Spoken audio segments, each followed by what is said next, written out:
How's it going, Davis? Happy to be speaking with you this morning. Glad you could join us from over there in Amsterdam. Figured figured we could start off the conversation just sort of talking about where your running roots originate. Curious about sort of your athletic background, and figured that might be a good place to start.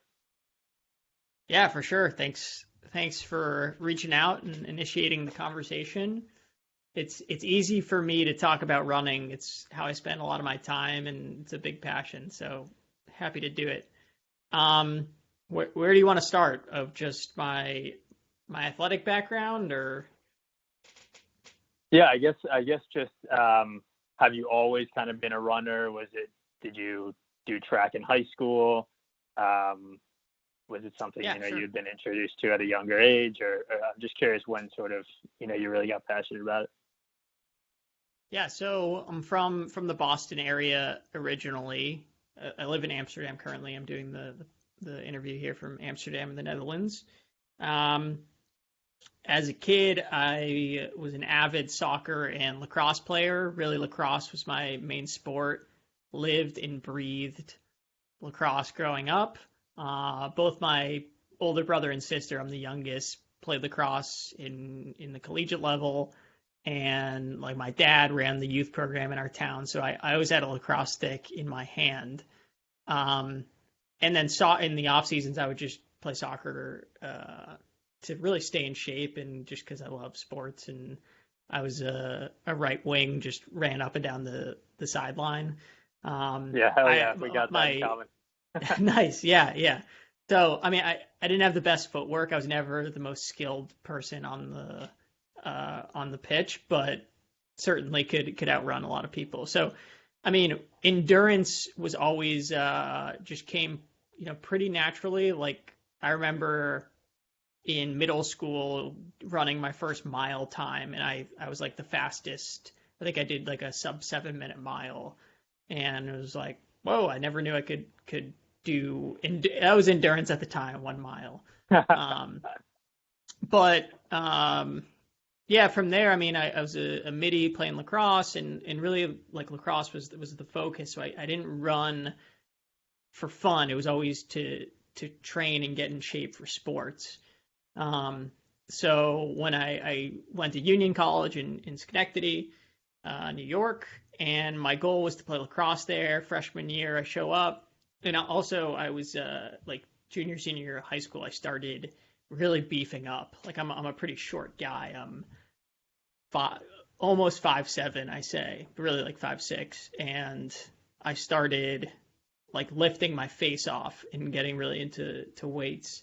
Um, but I was just like too small, got cut from the team. It just didn't work out, and which really shocked me. Like I was planning on having lacrosse be my life, and the day I got cut from the team, I signed up for my first running race. It was the Stockadathon 15K Oh, in Schenectady.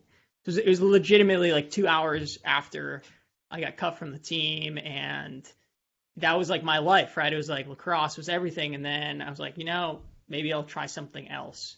Um, so started, running a bit. That I was still in my meathead phase, so I was lifting a lot and kind of running a bit on the side. And then in college, I started dabbling in triathlon a little bit, short distance tries, um, and started just kind of running and biking and swimming, but I swim like a rock, so that didn't work out. So that's kind of my initial, I guess, segue into the endurance world. yeah, and I didn't realize that you sort of dabbled in triathlons while at Union. Would you like use like the Union pool and like sort of putter around like the Albany area? I actually feel like it's a really good place for like both running, biking. I can't speak to whether swimming in the Erie Yeah. Canal would necessarily be good, but I Yeah, feel like it's I honestly never like went in a the good Erie. area. Yeah, I mean, junior, senior year in college, I brought my bike up to school, and I would ride on the bike path. I mean, I would run there a lot. That was like my escape. I ran there quite a Yeah. bit. Um, And then I'd ride a bit. I mean, I was still such a beginner, like looking back, but yeah, I was staying fit, and it was always just to like, you know how it goes, like kind of like get over the hangover. But I would like put down randomly just like a 15-mile run on like a Saturday morning. So I could tell that like I was like, I really wonder what will happen after school. Like I remember thinking that of just like once I get all of this, I mean, college was incredible. It was the best time of my life. But instead of, endurance and sports, my focus was like friends and partying and school, Right. which Right. was great. So I knew like once I had a little more time to dedicate to running and endurance, I was curious like what I was capable of. Sure. Totally. Do you feel like there was a certain point when you started to like identify as a runner? Like, was that like maybe once like your sort of lacrosse hadn't worked out in your mind, you're like, okay, maybe I'm no longer like, this sort of, lacrosse athlete. Like maybe it started changing in your mind, like, okay, I'm more of a runner. Like that, this is what I want to be. This is Yeah. sort of how I want to like think about myself. I think there's a lot of titles you can throw around, right? Like, Yeah. what do you define as a runner? What do you define as a recreational runner, a sub elite or elite level runner? That you can self-appoint yourself any of those titles. And there's a lot of people that run in this world because it's awesome. It's a great thing. So I never like said one day like I am a runner. This is a community Right. that I fit into. Um, I think over the years it was something I liked for different reasons, whether it provided an outlet, whether it provided fitness, whether it provided an opportunity to travel more and see new places, explore. I've went through different variations of like why I run, Totally. but I don't think it was ever like a moment where I identified as a runner.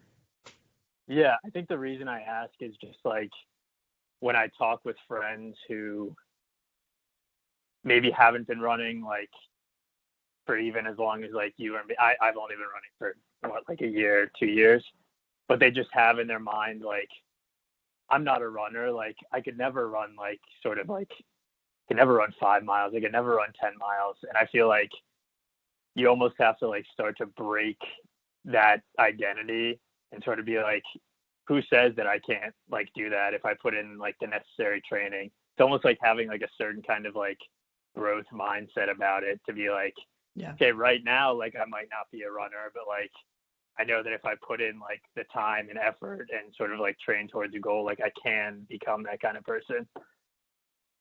Yeah, and I think that that's a barrier that I would encourage people to break down because there is no such thing as being a runner or not a runner. Everyone in the world is a runner. We were born to run, actually. And if anyone hasn't read that book, I would encourage them to do it.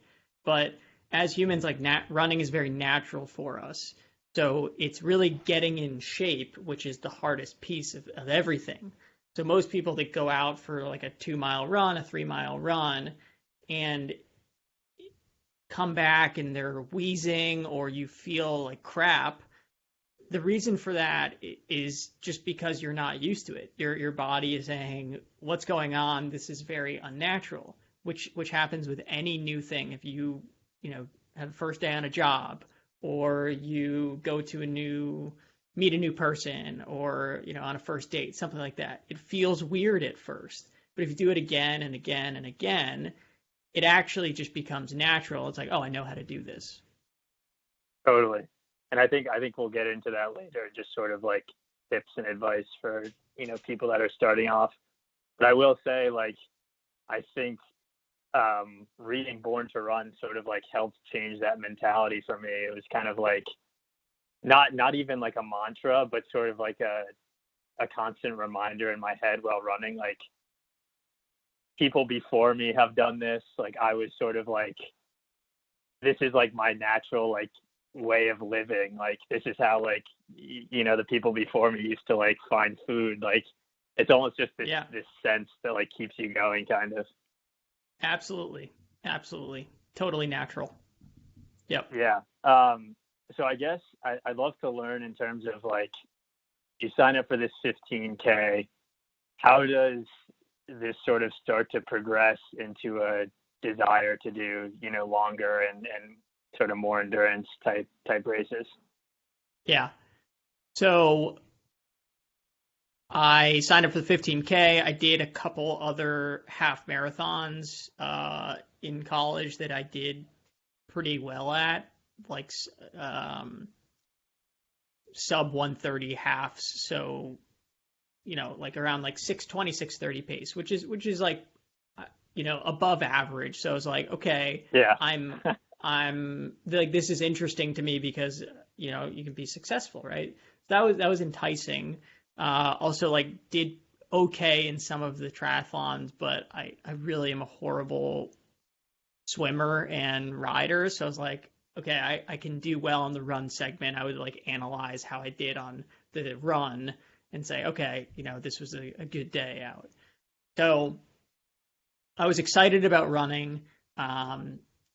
After I graduated, I spent a year in India. I was a Minerva Fellow at Union, so I moved to India, and I was living in a rural village in northern India in Rajasthan in the desert. And that was a whirlwind. Like I knew that year wouldn't be where I progressed as a runner. At least I didn't expect it.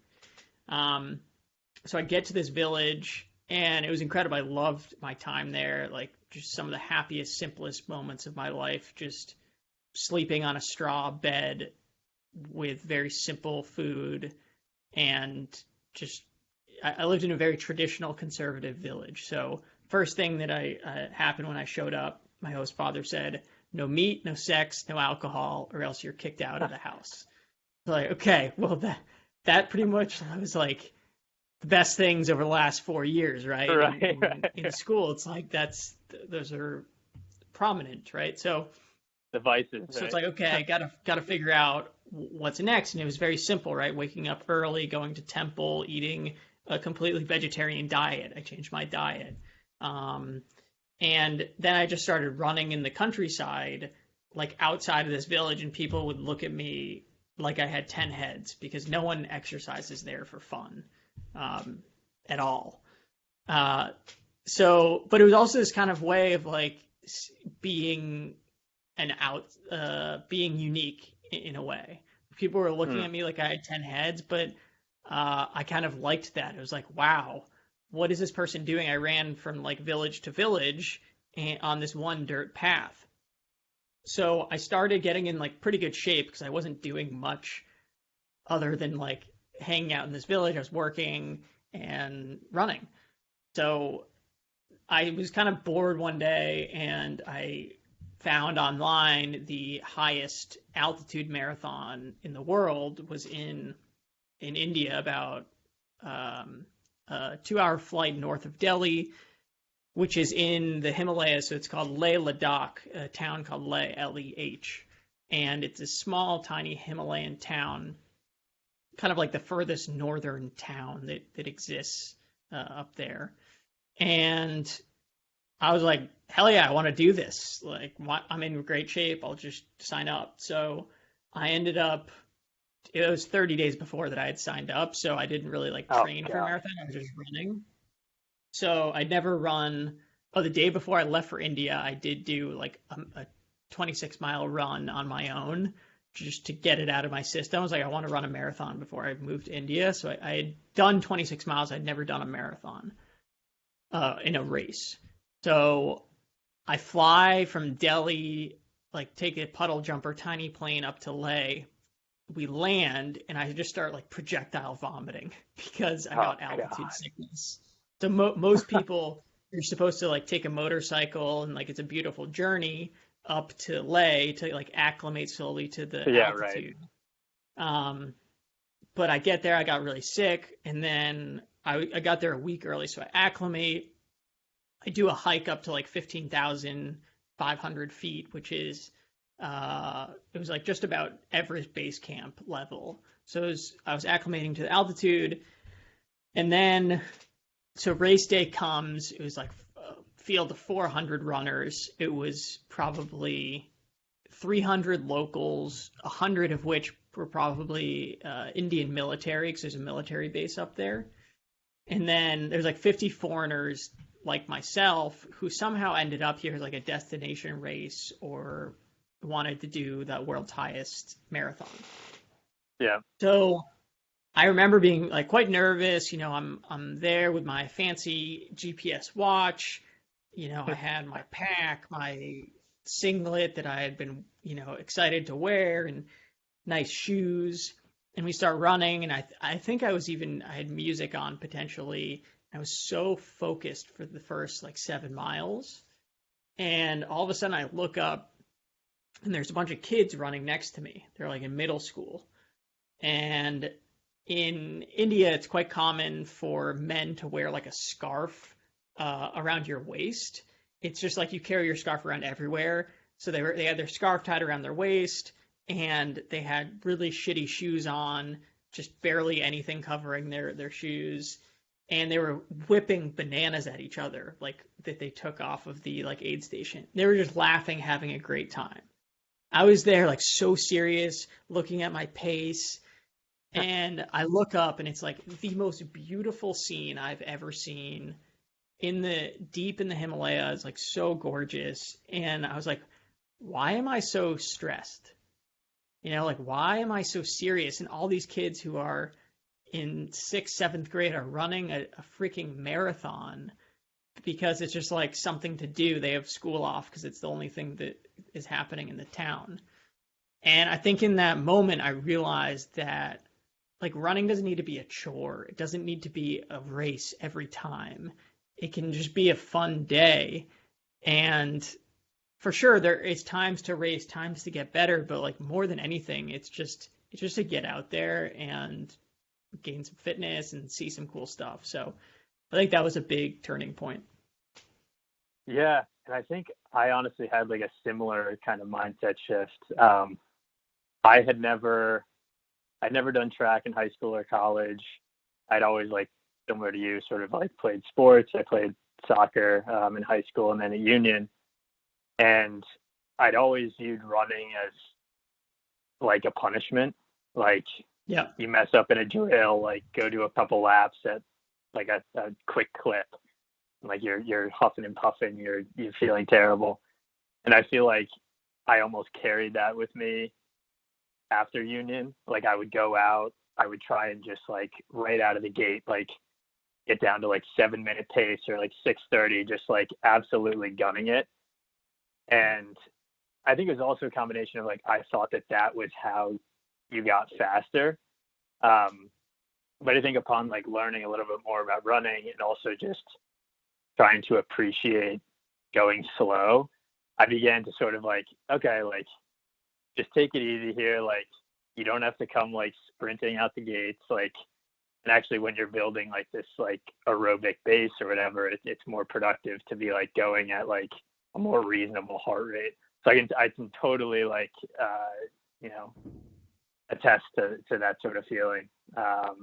Yeah, I think you're not alone in that. A lot of people feel like it's a punishment, or you're doing sprints, and people might have some like PTSD from that, right?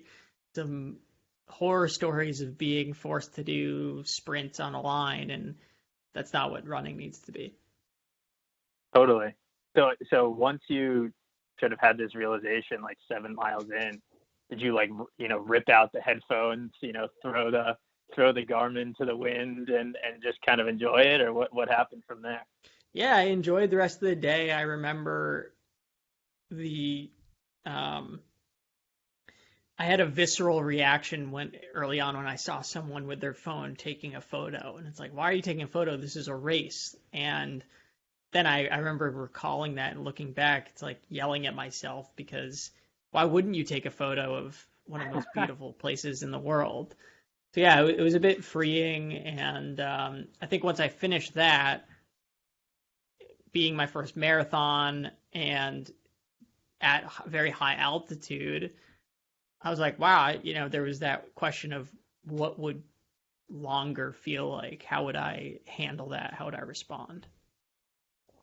Totally. Was it almost kind of like a matter of wanting to continue to push yourself physically and like, if it was possible for you to, run this marathon at, an extremely high altitude, was it sort of like, okay, then, what's next in terms of continuing to push myself? Yeah, I think I've always been intrigued by the mental aspect, even more so or equal to the physical. So I've actually never run a road marathon ever, like a road race. So for those that are listening and might be unaware, typically when you meet a runner, or the most mainstream popular runners are road runners that will run something like the Boston Marathon. So to qualify for the Boston Marathon, if you are in your early to mid 20s as a male, the qualifying time is about 3 hours. So that's roughly a 6-minute, 50-second pace per mile. It's pretty fast. So that takes specific training, right? To run gun to gun, like 26 miles at a sub 7 click is hard on your body. That's hard to do. Now, like I've run that on my own outside of a race, but I've never like trained for a fast road marathon. I've always found it more enjoyable and intriguing to run on trails in the mountains, and go longer because I think it's just more challenging, and I truthfully think it's less harmful, and it just doesn't require as much recovery as a fast road run. It crushes your body if you're running really high speeds at a high click all the time. Totally.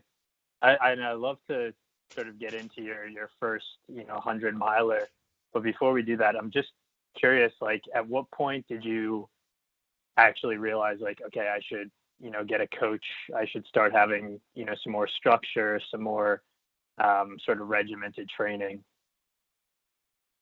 Yeah, so I did. After my first marathon, I've run, many and ran many marathon distances kind of in training.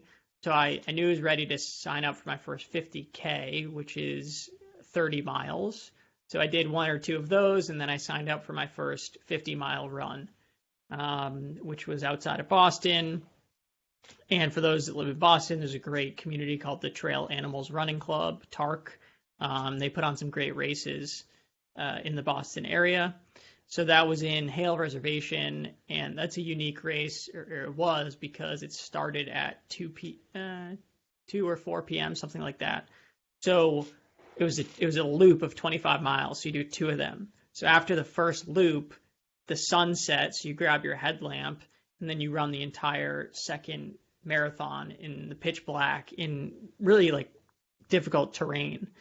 So that was my first experience night running in the woods and doing like a 50 mile or so. That was extremely hard, but really opened my eyes to like the world of ultra running and just the crazy shit, like that, everything from nutrition and like not hallucination, but like when you're in the woods at 3 a.m. and you see two eyes looking at you and you've been running for like 7 hours, 8 hours, like that's it's a unique experience. Totally. Yeah. So I guess you do the 50-miler. When do you sort of start to think about these 100-milers? And actually, I'd love to. So we had spoken a little bit before about like ultra marathons and what actually constitutes an ultra. Could you sort of speak to that and the controversy that kind of surrounds that? Yeah, sure. So ultra running, the sport, or it's a sub-sport within running. An ultra marathon technically is anything over the distance of 26.2 miles. It's more than a marathon. So the general build-up, or the next distances, are 50K, which is 30 miles, 50 miles, 100K, which is 62 miles, and then a 100-miler. So those are kind of the cycle. And then there's 200 milers and 240s, and then there's 6-day races as well, which are getting more popular actually. So that's kind of the build up and the scale of the world of ultra running. And then there's timed races. So there's 24-hour races. So how far can you go? How many laps around can you go around a track in 24 hours, or a 12-hour time limit, something like that. So, I mean, the mecca, the cornerstone of ultra running is certainly the 100-mile distance. That is like the pinnacle of ultra running. So, yeah, that was always like on my radar. But when you run 50 miles, no matter what, when you run a marathon, no matter what, your legs hurt, right? Like it's not easy for anyone, no matter how many times you do it. So it's never easy. So once you do 50, I was like, okay, I'll try 100K. So I did the training. I did 100K out in the Denver area, and I did pretty well in that race. That was maybe 3.5 years ago. And I finished that, and I was hurting, but I realized that the training required for 100K is honestly quite similar to 100 miles. So it's like, it's really just, you got to show up on the day and have your nutrition dialed and have your mental game really dialed in. And if you do 100K, you'll be able to do a 100 miler for sure. So once I did that, I was like, all right, I did the training. I think I can take that next step. And yeah, that is when I got a coach. But it wasn't until that point. I never thought about coaching until I had signed up for my first 100-mile race. Yeah, and so what kind of role, does your coach play, and did he play in sort of getting you prepped for that race? Yeah, sure. So the first 100-mile race that I signed up for was the Vermont 100. It's one of the oldest 100-mile races in the country. The oldest is the Western States 100 out in Squaw Valley in California, like the most popular and historic 100-miler. And then there's the Wasatch 100 and the Leadville 100 out in Colorado. Those four races are like it's the Grand Slam of ultra running. And one day I'd love to do all four in one summer. It's called the Grand Slam. It's very hard to do because you have to get in. You have to get into every race, and it's very hard to get in. So they're all separated by like 6 weeks or so. So it's like a perfect recovery distance. So Vermont happens in a lot of 100-mile running races were initially horse races. So that's actually how the Western States 100 started. This guy, Gordy, it was a horse race, 100-mile horse race. And his horse showed up, and the horse was sick or injured or something.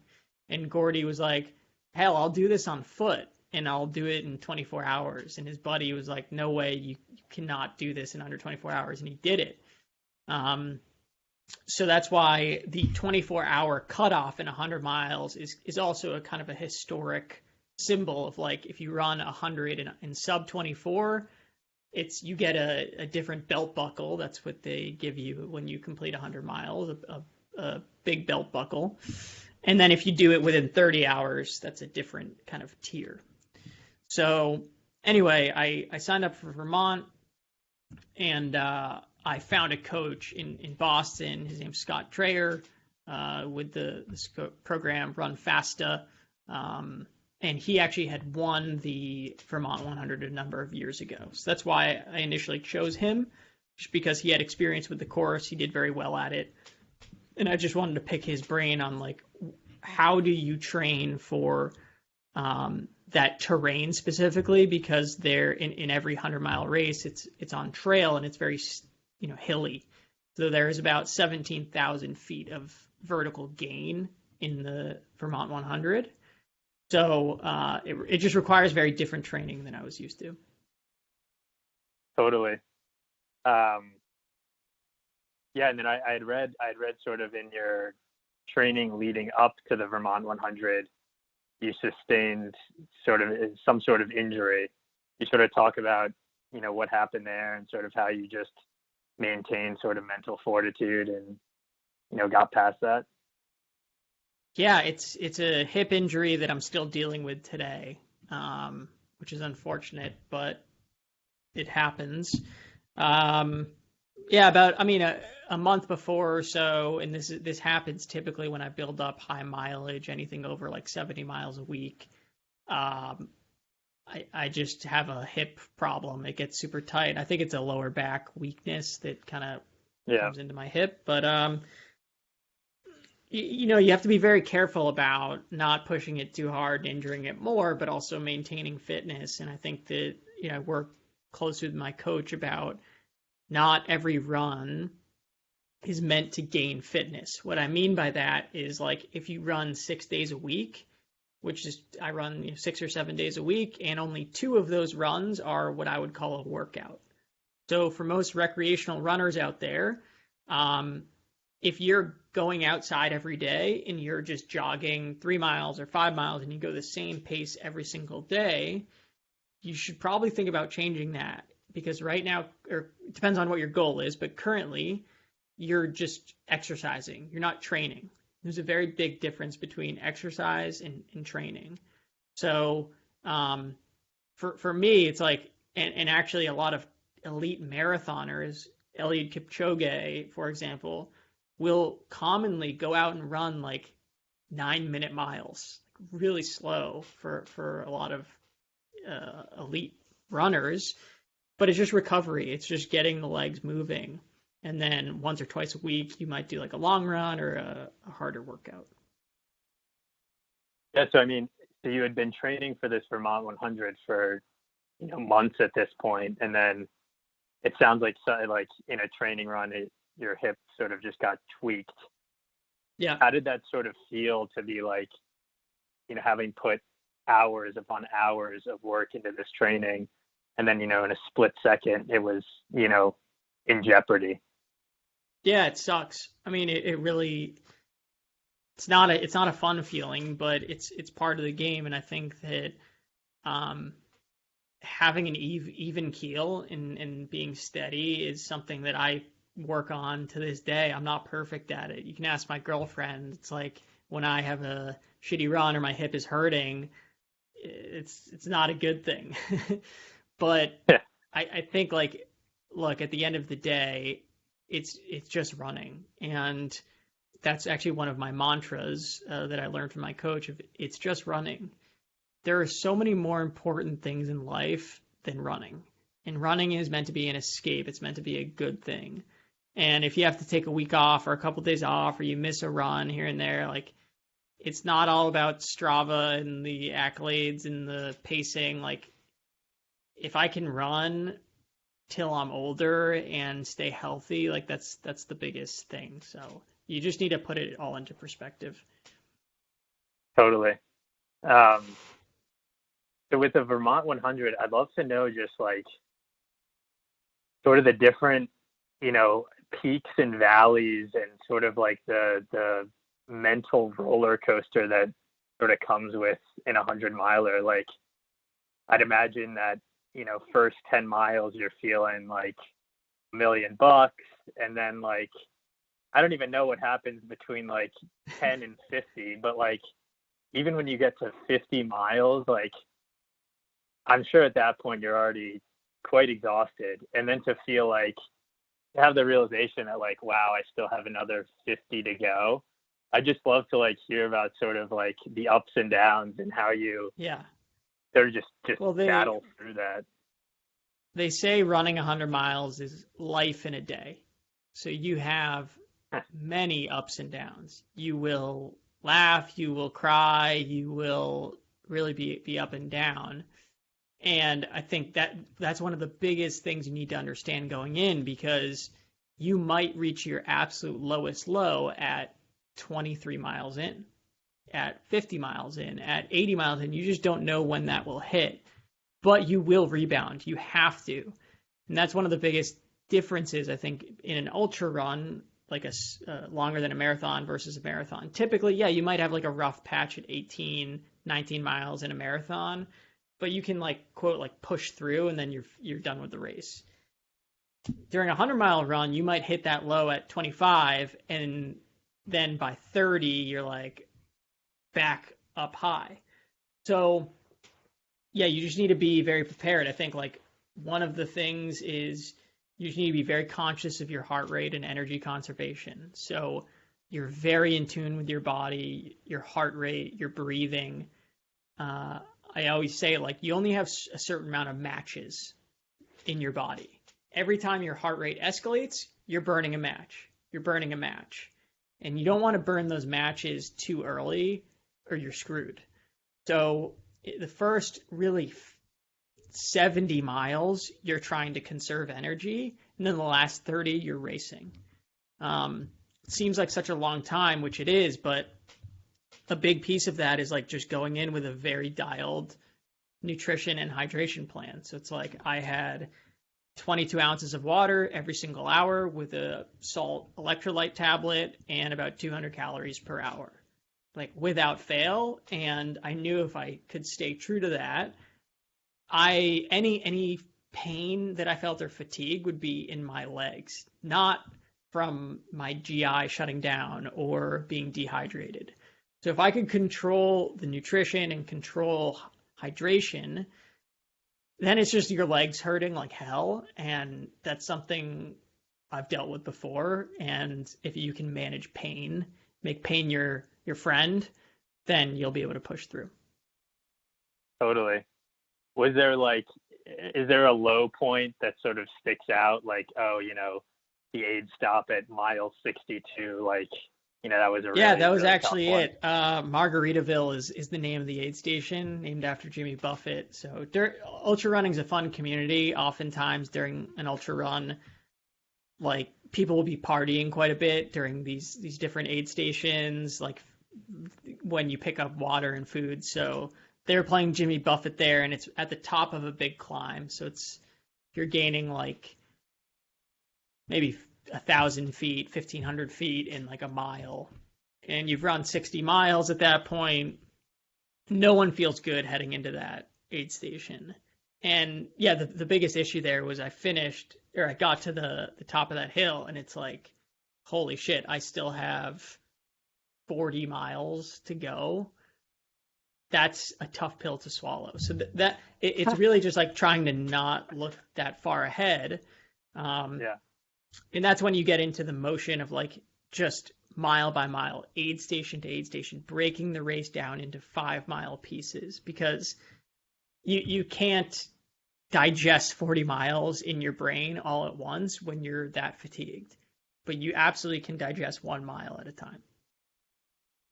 totally. And I think I remember watching like the original Kona Ironman or something, and I forget like who the triathlete legend is, but I remember him saying, it was like Dave something. I remember him saying that like Dave Scott, exactly. At a certain point, he just was going light post to light post. To sort of like, okay, just make it to the next one. Just make it to the next one. Do you feel like sort of breaking it up into more digestible pieces like that really helps to make it feel more manageable?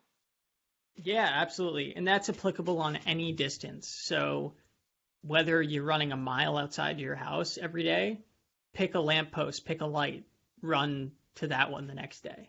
If you're running a marathon, pick a street over, pick the next mile or like trailhead that you come across. And the same thing for an ultra run. Like I do this on my training runs a lot. It's like if I'm feeling poorly, I'll just pick something up front. I'll get to that tree. I'll get to that tree. And sooner or later you get out of a funk. It just takes some time. Totally. So I had read in your race report from the Vermont 100, your brother hopped in around mile 70, correct? Yep. So is that just like a huge help and just a huge jolt of energy, sort of having him hop in and join you? It certainly was. For a 100-mile race, even a 50-mile or 100K, it's pretty common to have pacers allowed.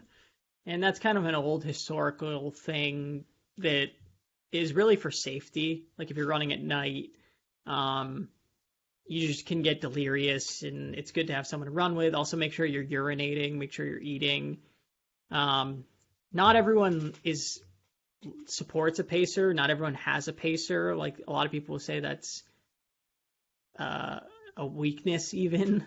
But I was like, yeah, sure, I'll take a pacer, especially for my first 100. So my older brother, hopped in at mile 70. He ran the last 30 with me. That was great. Yeah, you have someone to talk to. It was just fun to be out there, and just a different environment, right? Like, I'm very close with my brother, but he'd never seen me go through something like that. I've never been through something like that with another person. So it certainly brings the people together quite a bit. Totally. And is there, I mean, it's such a long race. I'd imagine people, really start to get, far apart, but are you ever sort of running with other, fellow runners? Do people stay in groups at all, or is it pretty much you're on your own doing it solo? Yeah. I mean, it is very spread out, but people, like, I've made a lot of friends during ultra runs. For the Vermont 100, I ran 30 miles with a professor at Harvard, mathematics professor. I ran with a ultra running coach, a woman, for 20 miles.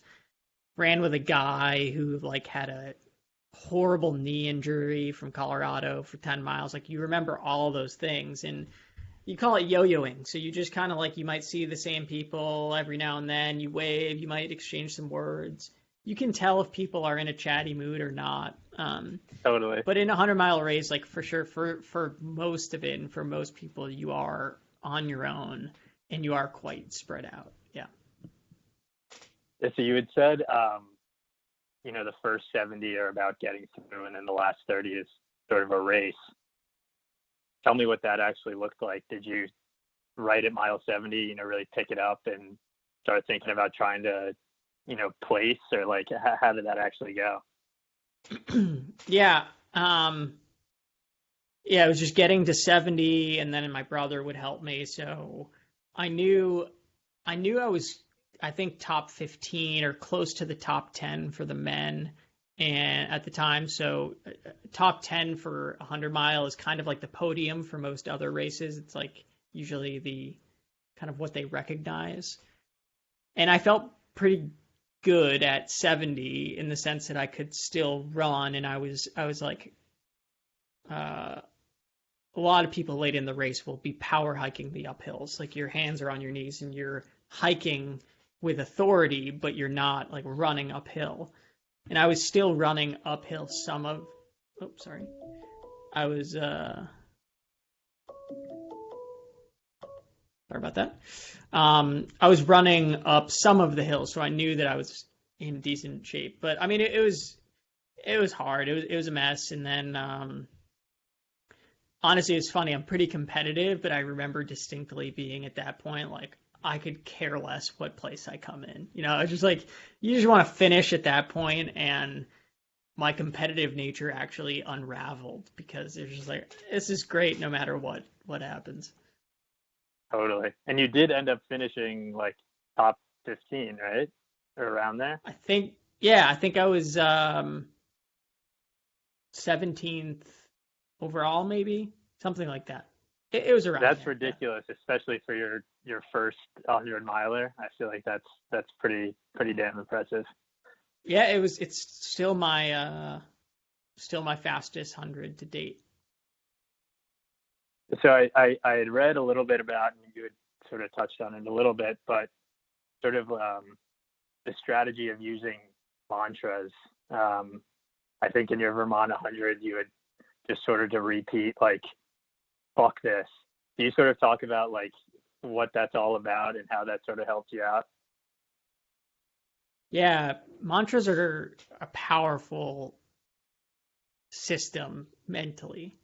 And it doesn't matter what it is, but you have to have something. It's quite common in ultra running, or running for any distance, really. So it's just running was one of them. In the 100 I did in Arizona this year, it was balance, BALANCE, which stands for be a leader and never conceit ever. and I had written that on my water bottle that I was holding. So it doesn't matter what it is, it just needs to hold true. Yeah, Vermont, I just kept repeating, fuck this, because it was like I was letting out anger, um, which isn't a great mantra, honestly, but it helped at the time. Also, like songs I was kind of singing in my head. So you just need something to grab onto that is right for you. So I think that's kind of a fun thing to try and find. Is it sort of like the repeating of it that's therapeutic, or is it the message itself? Like, just in terms of setting sort of like is it something that comes to you at the beginning? Like, did you go into a race with something in mind? I'm just curious how that works. Yeah, I mean, I've developed more specific ones that I actually like write down before a race. Or I told my crew, like my family was helping me, and I said my mantra for Vermont is it's just running. So every time I see you, there's going to be two things that happen. First is I'm going to say thank you for coming, because there is actually studies that gratitude just increases your happiness. It Oh my helps God. everything. So every time Yeah. I saw them, no matter how shitty I felt, I forced myself to say, thank you so much for supporting me. I really, love you guys. Thank you, thank you, thank you. And they would say, yeah, Davis, it's just running. And you just normalize the whole situation. So it's just another day, and thanking them for their support, and that's kind of the team effort there. So that was like the playbook that we had every time I saw them, which was about 6 times throughout that race. That's that's incredible, honestly. I love that. It's almost like a little skit that goes down every time you come back to the aid station. Um, I'm curious, like, so after like a long race like this, what does your body feel like, and what are you doing like to make sure you're recovering properly? And I'm just curious about that, like, initial sort of time window after the race. Well, immediately after, people have various reactions. It's actually kind of a strange feeling in your legs. Oftentimes, people will have like kind of false flaring, which means like your body still thinks you're running, so your leg muscles are actually firing, but you're not moving, which is quite That's painful. Like bizarre. it feels like a throbbing thing. So oftentimes it's hard to sleep after 100. Also, you're usually kind of whacked up on caffeine. I drink a lot of Mountain Dew, a lot of coffee throughout that race. This guy I ran with for a while during Vermont he crushed like 5 Red Bulls and then was just like throwing them up every 5 miles. Guy I ran with in Arizona, I think drank 5 Red Bulls in the last 20 miles. Incredible. So a lot of caffeine late in the race for some people can add a gear. So not a lot of sleep the night of, but I mean from there, honestly, it's just recovery. So uh, it, I think it's actually more challenging during training to do like a back-to-back long weekend. Maybe you do like 20 miles Saturday, 15, 20 miles Sunday. That's harder to recover for because you have to get back up Monday or Tuesday to continue your training. After a 100 Totally. miler, it's like I'm not running for rule of thumb that I read was take a day off for every 10 miles that you run. So for a 100 miler, you can take off 7, 10 days, whatever it is. If you're on a 50 miler, you can take full 5 days off. So, yeah. What was it like after taking those 7 to 10 days off and then actually starting to run again? Was it just a bizarre feeling? Not really. Like it comes back quicker than you think. A good tip that I've picked up from my coach is don't run if your running gait is affected. Meaning if you're like shuffling with fatigue, probably shouldn't be running. You're just not recovered enough yet. Or maybe you should just be walking. If your running gait isn't affected, you're pretty good to go, and sometimes it only takes 5, 6 days to have that happen. Yeah.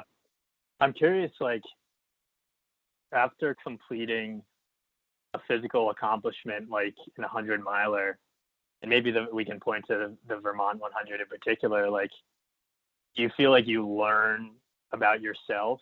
Like, okay, I actually, like, if I'm capable of, running 100 miles, then like, yeah, then I'm fine to like do tedious busy work, or like, I don't mind doing this or that because I've already accomplished like such a massive thing. Do you sort of carry that sort of mentality with you?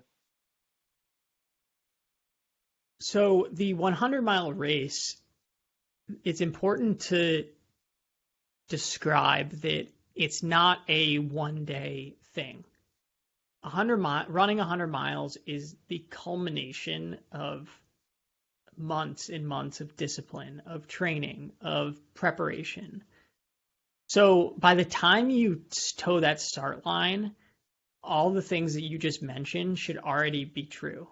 It's like, yeah, I've trained for this. I've sacrificed social outings, or I've sacrificed this, or I've committed to doing X, Y, and Z. Like, just signing up, committing to it, training. Like, you have to commit to running 100 miles. So once you get to that start line, hell, you could get injured, you could be dehydrated throughout the race, and you've still put in all that work.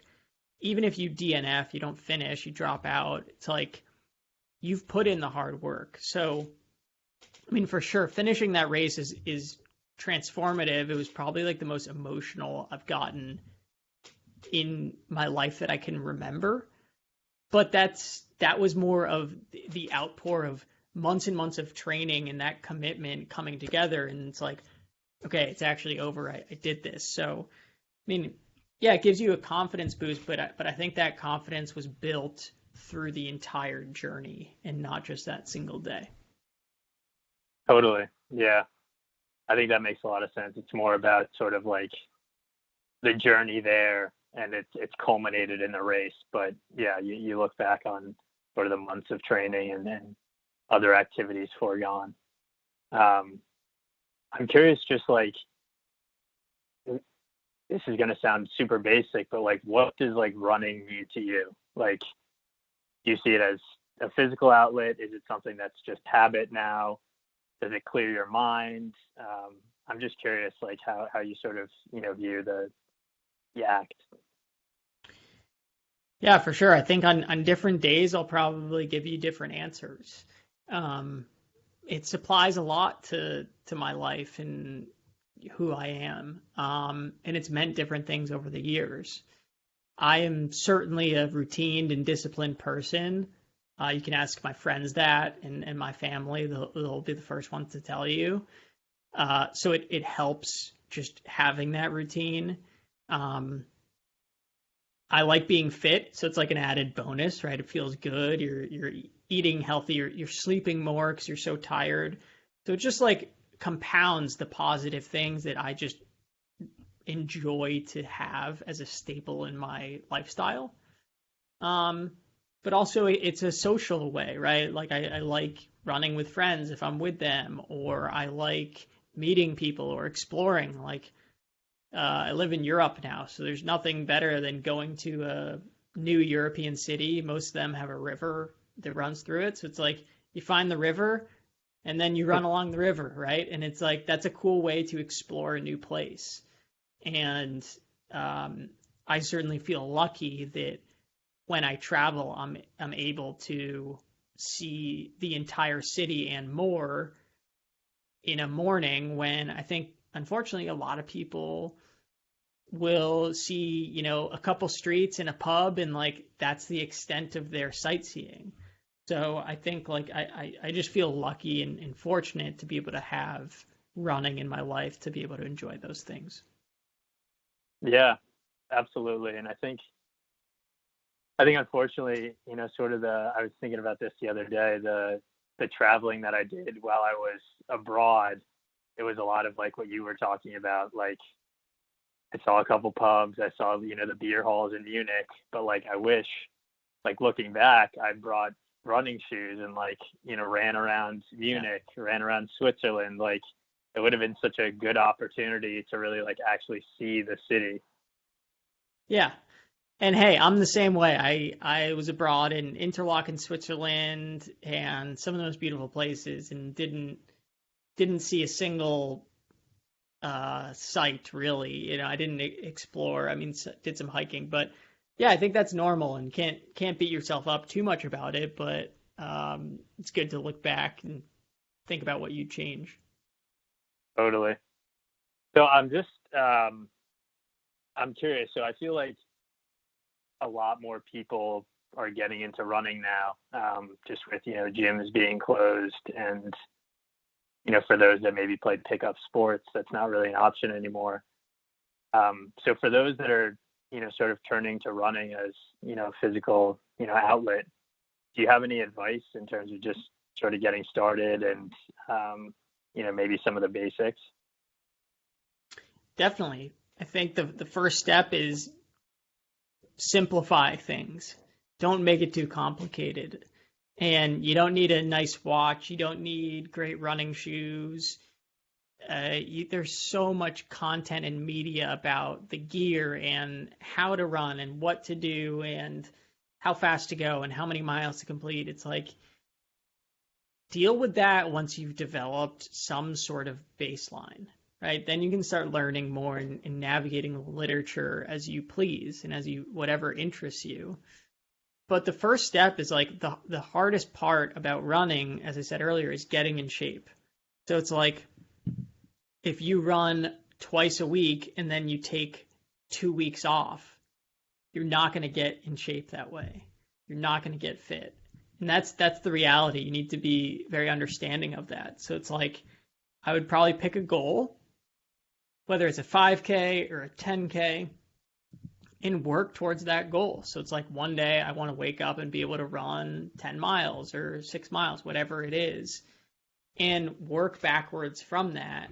And in order to achieve whatever goal it is, you're going to need to be disciplined in some way and have, whether it's, I'm going to run 3 days this week and next week.